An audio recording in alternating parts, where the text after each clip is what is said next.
मुंबई में पुरानी इमारतों के रीडेवलपमेंट में जीएसटी का रोल, इस विषय पर पोईसर जिमखाना सभागृह में पब्लिक सेमिनार के दौरान मुख्य वक्ता जीएसटी कमिश्नर राधेश्याम शर्मा ने कहा कि रीडेवलपमेंट हो या अन्य जगहों पर जो लोगों को पावर दिया जाता है उसका इस्तेमाल स्वयं के लिए ज्यादा और जनहित में बहुत कम हो रहा है। यह बीमारी प्राइवेट सेक्टर हो या गवर्नमेंट सेक्टर, सभी जगह समान व्याप्त है। रीडेवलपमेंट में आपको प्रॉपर्टी के बदले प्रॉपर्टी मिली तो रिलीफ मिलना ही चाहिए और यह रिलीफ आपको कोर्ट से मिल सकता है। दिखाते हैं जीएसटी कमिश्नर राधेश्याम शर्मा ने क्या कुछ कहा। आप सभी का नमस्कार। मंच पर उपस्थित सभी गणमान्य, सुनील शर्मा जी महासेवा से, रमेश प्रभु जी, हरीश जी और बाकी सब जो यहाँ पर उपस्थित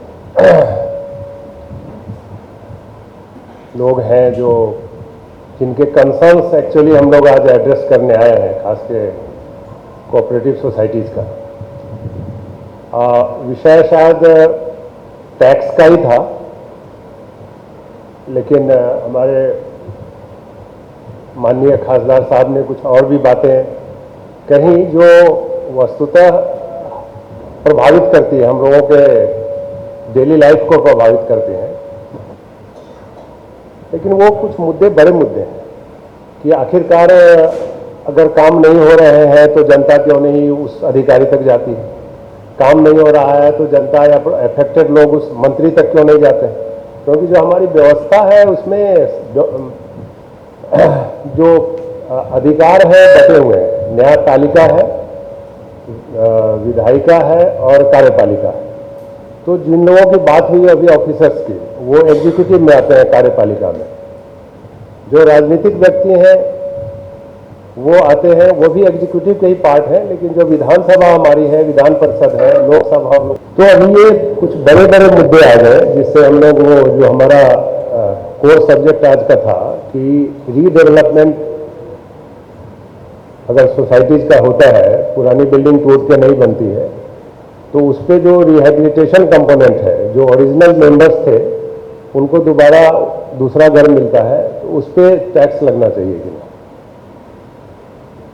उस मुद्दे पर आने से पहले थोड़ा सा मैं जरूर जो बातें अभी गोपाल शेट्टी जी ने कही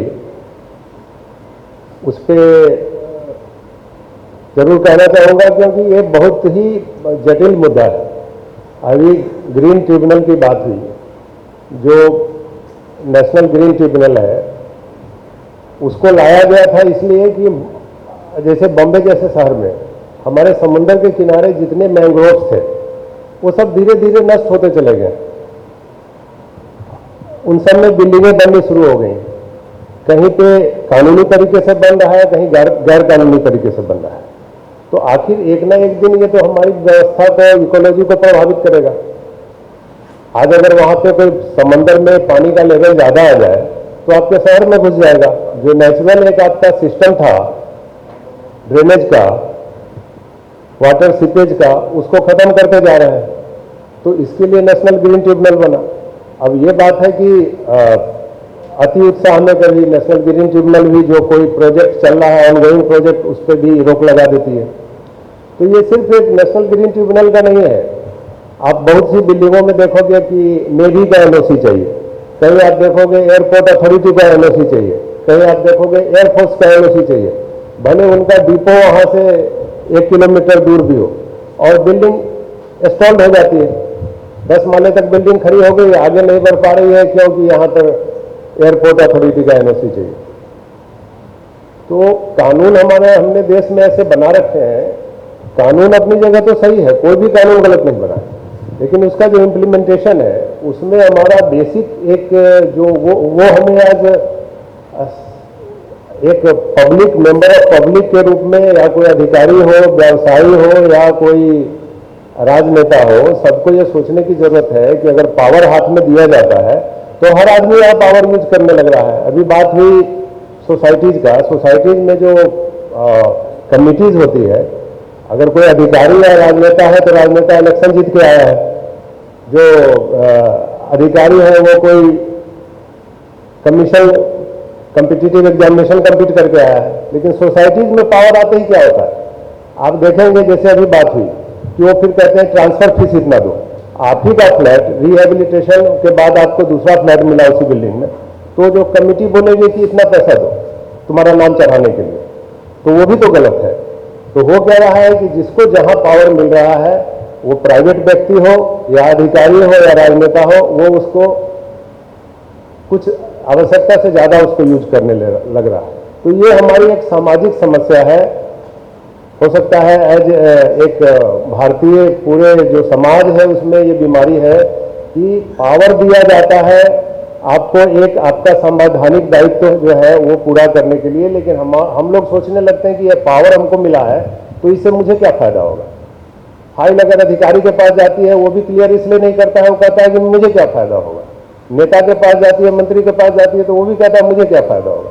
और जब प्राइवेट पर्सन्स के हाथ में वो पावर आ जाती है, जिन्होंने कोई एग्जाम नहीं क्वालिफाई किया है, वो भी अगर कोई कमेटी के चेयरमैन और मेंबर हो जाते हैं, तो वो कहता है कि मैं क्यों करूं, मेरे पास तो आए मेरे खुशामद करें मेरी।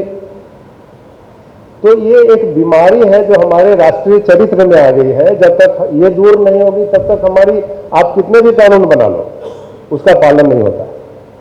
अभी जहां तक जिस इश्यू की हम लोग बात कर रहे हैं, वो इश्यू पे सेवा, जब जीएसटी के पहले सर्विस टैक्स था तो ट्रिब्यूनल्स ने और कोर्ट्स ने जजमेंट दे दिया है। पहले क्या था, मैं थोड़ा इसको लीगली एक्सप्लेन करूंगा कि पहले जो जीएसटी लगता था वो ग्रॉस अमाउंट चार्ज, तो समझिए कि 100 फ्लैट बने तो ओरिजिनल मेंबर समझिए 40 थे और 60 जो है उसने कॉमर्शियल सेल किया, तो पैसे तो उसने खाली वो 60 आदमी से लिए, तो जो ग्रॉस अमाउंट चार्ज था उसके ऊपर सर्विस टैक्स लगता था। तो कई जजमेंट्स में, वसंथा ग्रीन करके एक जजमेंट हुआ, इथिक्स इंफ्रा करके एक जजमेंट हुआ, बयाना बिल्डर्स का जजमेंट तो सुप्रीम कोर्ट में गया। कोर्ट्स ने कह दिया कि ग्रॉस अमाउंट चार्ज क्यों लगेगा, मतलब जो बाकी फ्लैट का चार्ज ही नहीं लगा है क्योंकि वो फ्री है। फ्री भी नहीं है कि आप ही की संपत्ति थी, आपने बिल्डर को दे दिया कि मैं पीसफुल पोजीशन दे रहा हूं, ये मेरे फ्लैट की चाबी है, तू ले लो, तुम बिल्डिंग तोड़ लो और तोड़ करके तुम नया बनाओ, और जो कॉमर्शियल पोर्शन होगा वो बेच करके तुम अपना कॉस्ट भी निकालो, टैक्स भी भरो और अपना प्रॉफिट भी कमाओ।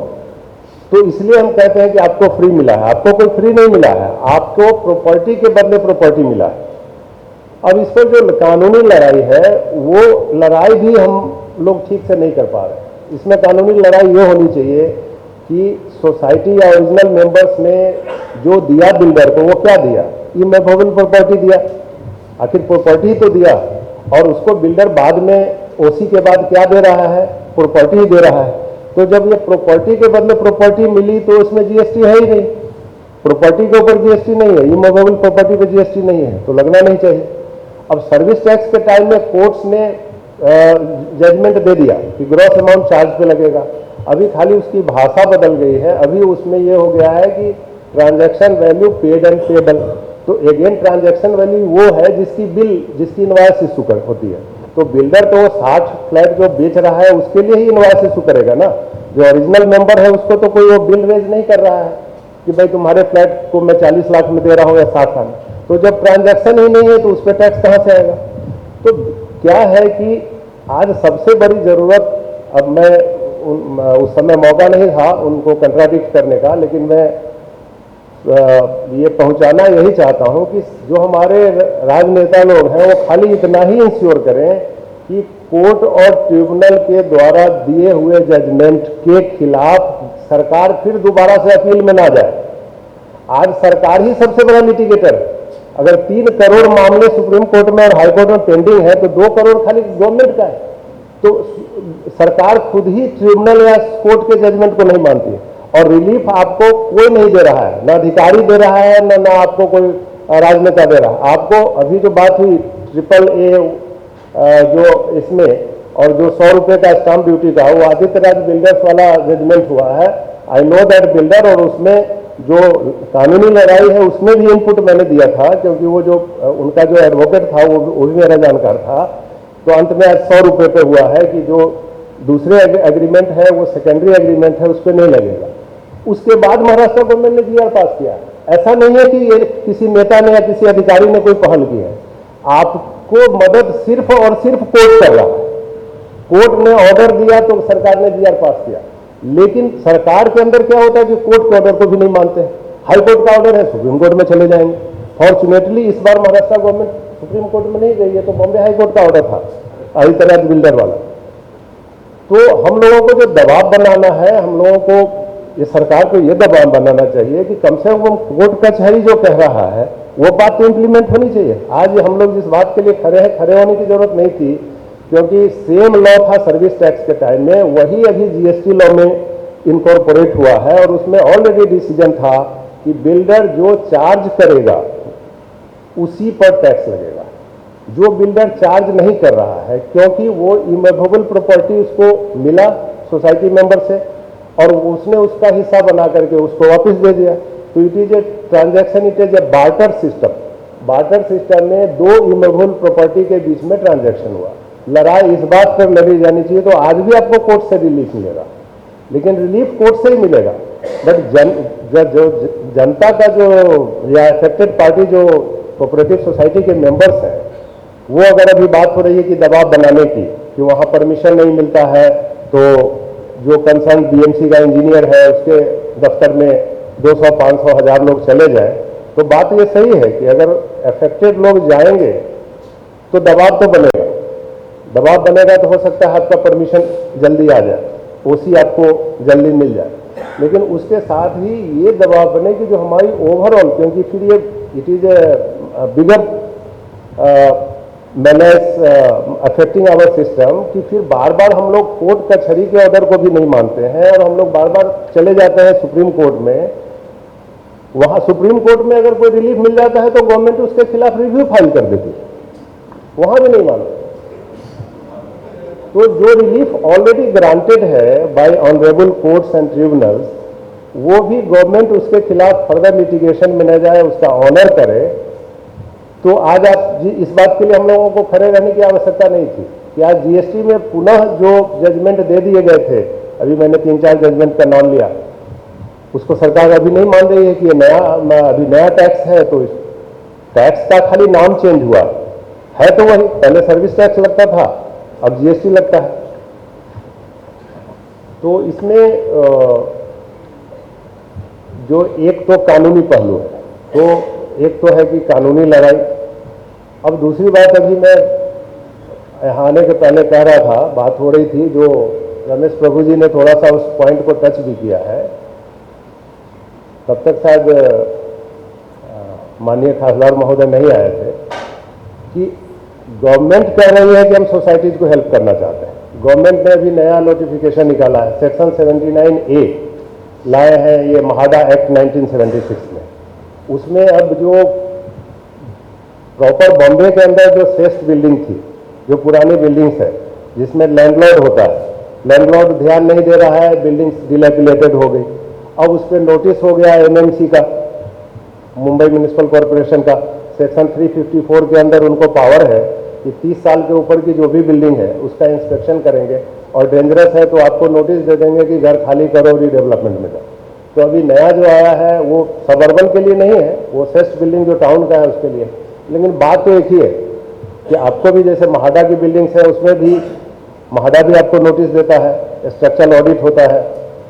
इन सब के अलावा जो फ्री होल्ड लैंड पे सोसाइटी है वो खुद ही अपना ऑडिट करा के भी प्रपोजल दे सकती है कि हम जो है रीडेवलपमेंट में जाएंगे। तो रीडेवलपमेंट में जाने के बाद अब फिर तो वही सवाल वहाँ भी उठेगा। श्रेष्ठ बिल्डिंग में क्या है कि पहले तो ऑनर को डेवलप करना है, नोटिस ऑनर को जाएगा। अगर ऑनर नहीं वो कर पाता है डेवलप, तो वहाँ पे जितने टेनेंट्स रह रहे हैं या ऑक्यूपेंट्स हैं, उनकी एक प्रपोज सोसाइटी बनेगी, फिर उनको कहा जाएगा कि आप डेवलप करो। अगर वो भी फेल कर गए 6 महीने के अंदर, तो महाडा खुद करेगी। तो टैक्स का इशू तो वहाँ भी आएगा, टैक्स का इशू यहाँ भी आएगा। अब रह गया एक सेल्फ डेवलपमेंट, तो इस एरिया में भी सबर्बन में भी हो सकता है। सेल्फ डेवलपमेंट पे मैं थोड़ा सा क्लियर कर दूं, पिछली बार बीडीए का जो इसी तरह का सेमिनार हुआ था, उसमें सुनील शर्मा जी ने मुझसे थोड़ा पूछा था इस पर, जबकि मैं उस समय सेल्फ डेवलपमेंट के बारे में ज़्यादा जानता नहीं था।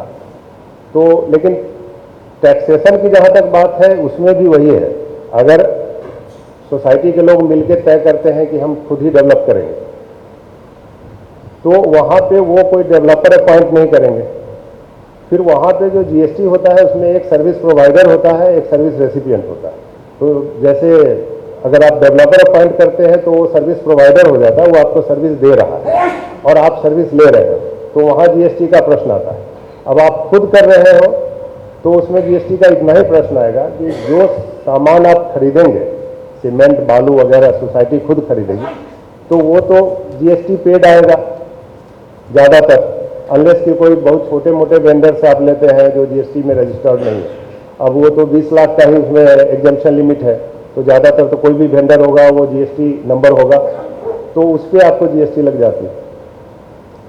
अगर आप कोई इंटीरियर अपॉइंट करेंगे तो इंटीरियर वाला सोसाइटी को बिल करेगा जीएसटी लगा करके। फिर अगर आप कोई वर्क्स कंट्रैक्टर अपॉइंट करेंगे कि तू मेरा आरसीसी खड़ा करके दे दे, मटेरियल मेरा रहेगा, तो अपना लेबर चार्ज लगाएगा, प्लम्बिंग वाला लेबर चार्ज लगाएगा, इलेक्ट्रिक का काम करने वाला भी सामान आप खरीद कर देंगे, फिर सामान पे आपको जीएसटी लगा रहेगा, और वो प्लम्बिंग वाला भी आपकी बड़ी सोसाइटी है तो उसका ज़्यादा बिल होगा तो वो भी जीएसटी लगा के देगा। तो ये सब जीएसटी का जो बर्डन है वो तो आपको एब्जॉर्ब करना पड़ेगा इवन इन सेल्फ डेवलपमेंट। तब आप कहेंगे कि अगर मैंने बर्डन ऑब्जर्व कर लिया, अब वो जो जीएसटी का अमाउंट भरा हुआ है उसकी तो जो क्रेडिट होती है उसका मैं क्या करूं? आखिर आपको उसका कुछ फायदा मिलना चाहिए। तो इसका फायदा आपको तभी मिलेगा जब आप उसमें से कुछ पोर्शन फ्लैट सेल करें। अगर सारा का सारा मेंबर्स ने खुद एब्जॉर्व कर लिया कंस्ट्रक्टेड एरिया, तो आपकी आईटीसी क्रेडिट आपको वो आपका कॉस्ट में ही एब्जॉर्व हो जाएगा, वो क्रेडिट का आपको यूज नहीं कर पाएंगे। तो अगर आपको एफएसआई ज़्यादा मिलती है और आपका कुछ सेलेबल एरिया भी आता है, अभी तक आपका 10 माले की बिल्डिंग थी और 12 माले 14 माले की बन गई, और सोसाइटी को ये अधिकार होगा इससे डेवलपमेंट में अगर ज़्यादा कंस्ट्रक्टेड एरिया होता है तो उसको बेच सकते हैं। तो बेचने के समय जो जीएसटी आएगा वो पेमेंट आप इस क्रेडिट से कर पाएंगे, जस्ट लाइक एनी टैक्स पे। बट पूरा एक डेवलपर होगा और वो आपकी तरफ से बना के बेचेगा, फिर वो प्रोस्पेक्टिव जो नए बायर होंगे उनसे फ्लैट वो बेचेगा, वो नहीं होगा, सोसाइटी खुद बेचेगी। अब इसमें लार्जर सवाल कई आते हैं। मैं अभी देख रहा था जो सेक्शन 79A में जब अभी अमेंडमेंट हुआ है, अभी हाल क्या 3-4 महीना पहले ही आया, वो 2 साल लगे महाराष्ट्र गवर्नमेंट ने 2 साल पहले 2020 में विधानसभा में पास किया। फिर वो हमारा कायदा ऐसा है कि वो यहाँ से दिल्ली गया, दिल्ली में राष्ट्रपति का उस पर एसेंट होने में 2 साल और लगे, तो अभी दिसंबर 22 में वो पारित हुआ है और revise section 79A of MHADA है, और अप्रैल में शायद नोटिफिकेशन निकला। तो उसमें ये दिक्कतें आएंगी कि सोसाइटी में फिर लोगों को आपस में कोहेशन होना चाहिए। With in the society also बहुत सारी प्रॉब्लम्स आती है कि सारे मेंबर्स को कॉन्फिडेंस में लेना चाहिए। उसमें 51% का है, ये जो नया रिवाइज कानून आया है सिटी के लिए, उसमें 51% मेंबर्स का कंसेंट होगा, तब जाके वो सेल्फ डेवलपमेंट शुरू होगा।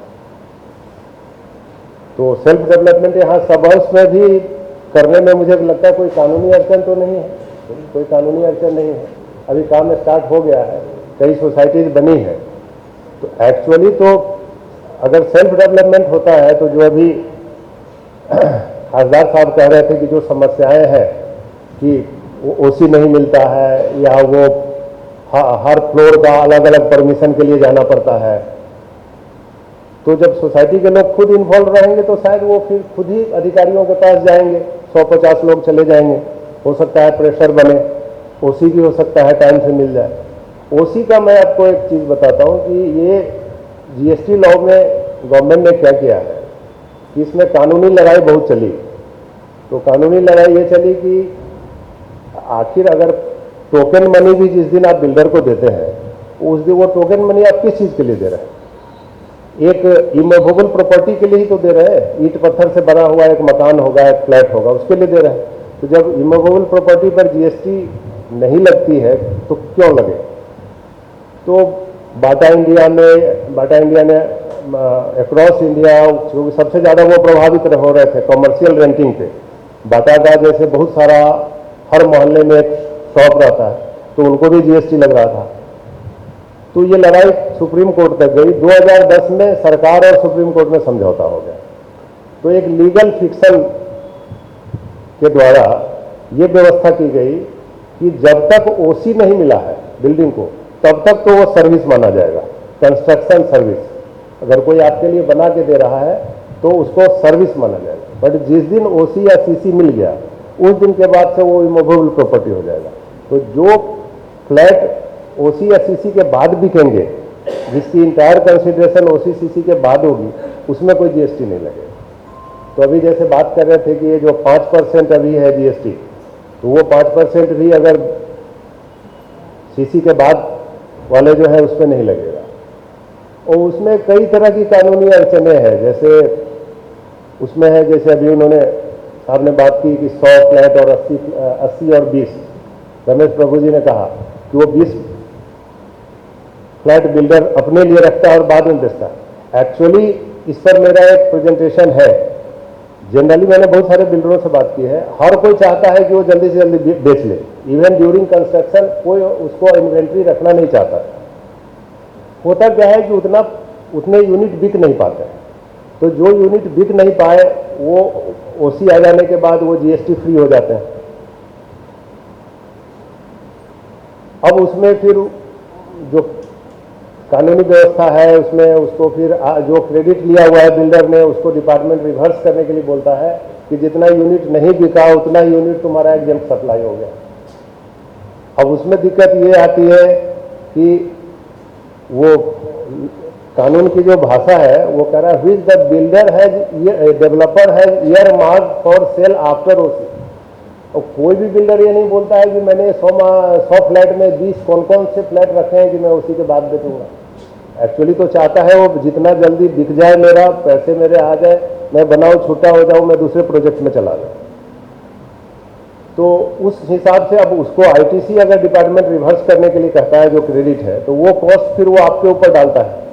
वो चाहता है कि जो है वो मैं, और वो ऐसा कोई रिस्क नहीं लेना चाहता है कि उसको मालूम भी है कि ये फ्लैट के बदले फ्लैट वो दे रहा है, तो इस पर जीएसटी नहीं लगनी चाहिए। फिर भी डेवलपर कहता है कि मैं आपसे, आप मुझे जीएसटी दे दो, क्योंकि कल को डिपार्टमेंट उठ के खड़ा हो जाएगा तो मैं क्या दूँ।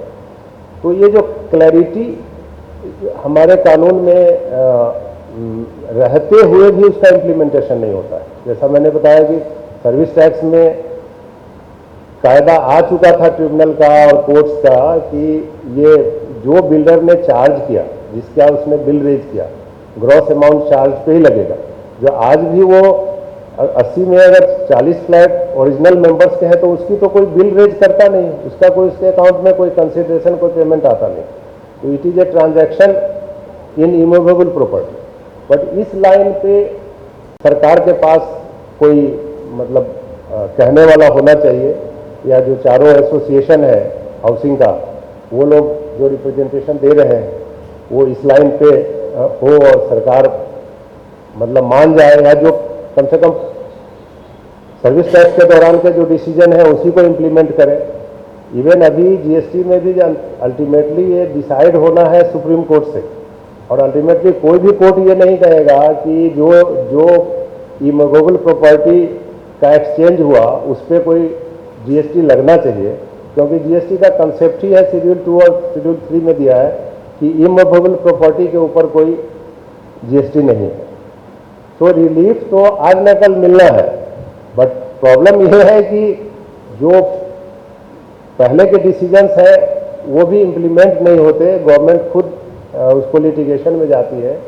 तो बड़े लेवल पे, हायर लेवल पे अगर ये प्रेशर आता है गवर्नमेंट में कि कम से कम जो कोर्ट कचहरी की तो बात मानिए, अभी जैसे वो 100 रुपीज़ का हो गया, जीएसआर कर दिया तो सॉल्व हो गया।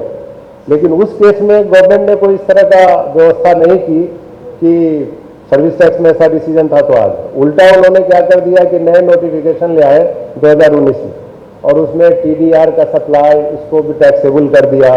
और उसमें अभी जो बता रहे थे कि ये व्यवस्था की कि जो पहला फ्लैट बिका है कमर्शियल, उसकी जो वैल्यू हो गई उस हिसाब से फ्री फ्लैट्स जो मतलब आपके फ्लैट हैं जो मेंबर्स के, उस पर भी लगेगा।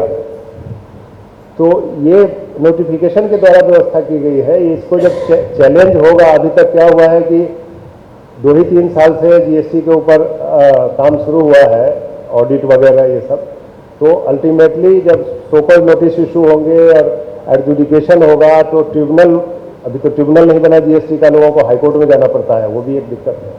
अल्टीमेटली कोर्ट से तो रिलीफ मिलेगा, रिहेबिलिटेशन पोर्शन पे take my words that today और टुमारो, बट रिलीफ आपको कोर्ट से ही मिलेगा। खाली हमारे जो सिस्टम है, रास्ता बताइए, गाइड करिए, वो रास्ता चाहिए, वो सीक्रेट चाहिए। तो थोड़ा सा हिंट तो मैंने अभी कर ही दिया, क्योंकि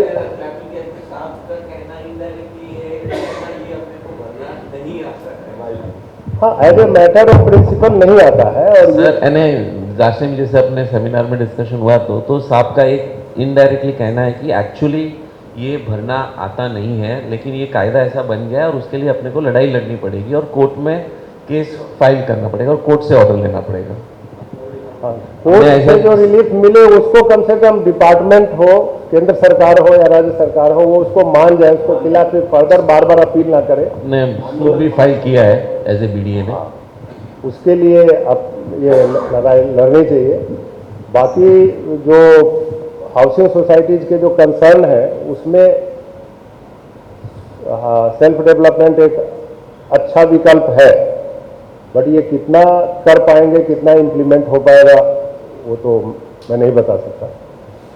काफ़ी समय लिया, मुझे लगता है कि अभी हमें कुछ शायद चर्चा भी करनी थी, तो वो अभी कर लेते। धन्यवाद।